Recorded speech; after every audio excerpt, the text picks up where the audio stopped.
October 1973. Turbulent times.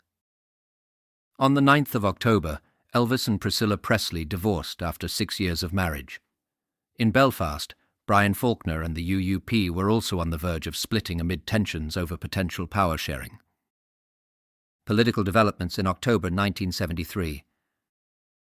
Secretary of State for Northern Ireland William Whitelaw chaired a series of talks at Stormont Castle, Belfast, on the 5th of October. The main topic was the formation of an executive to govern Northern Ireland. The talks involved representatives of the Ulster Unionist Party, the Alliance Party and the SDLP. There were 3 key areas that Mr. Whitelaw wanted to focus on during the talks. Those matters which would be devolved and for which the executive would have full responsibility. He hoped that they would be discussed fully between the parties.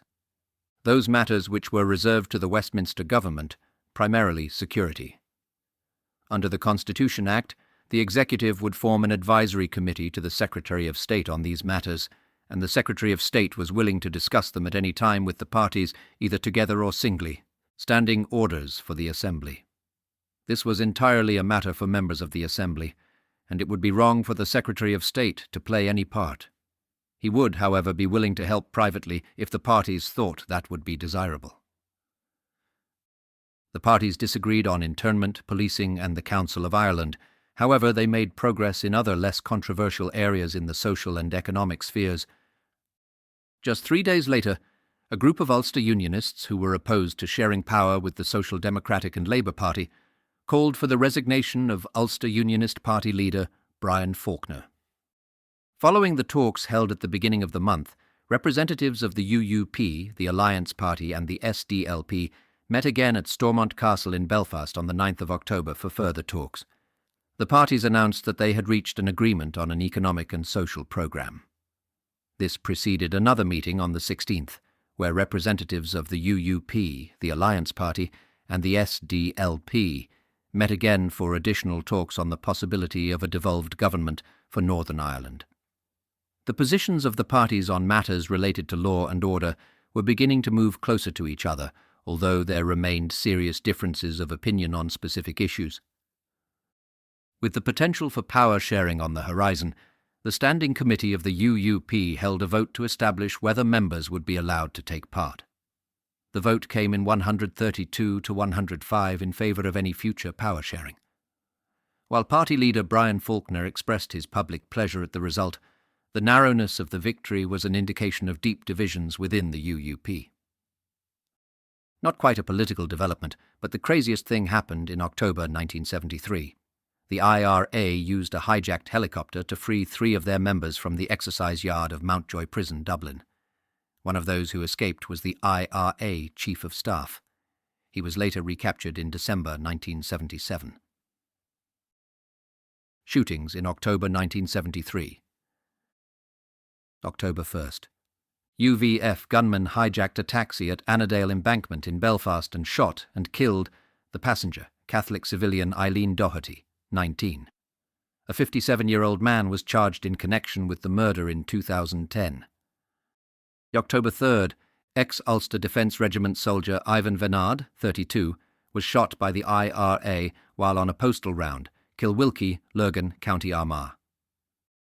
October 16th. The IRA shot and killed patrolling RUC officer William Campbell, 27, near Capitol Cinema, Antrim Road, Belfast.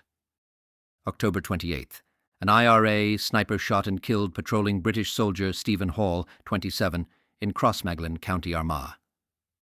The IRA shot and killed off-duty RUC officer John Doherty, 31, a native of County Donegal, near his mother's home in Lifford, County Donegal. October 29th. Patrick Campbell, 34, a Catholic civilian, was shot and killed by 2 members of the UVF at his home in Klein Walk, Banbridge.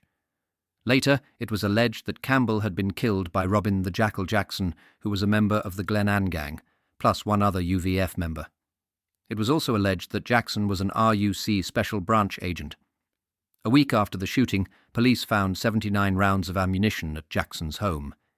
He was detained, and Margaret Campbell, Patrick's widow, picked Jackson out as one of the killers in an identity parade. However, the charges against Jackson were eventually dropped. In 2015, Margaret Campbell started a civil case against the police for alleged security force collusion in the killing of her husband.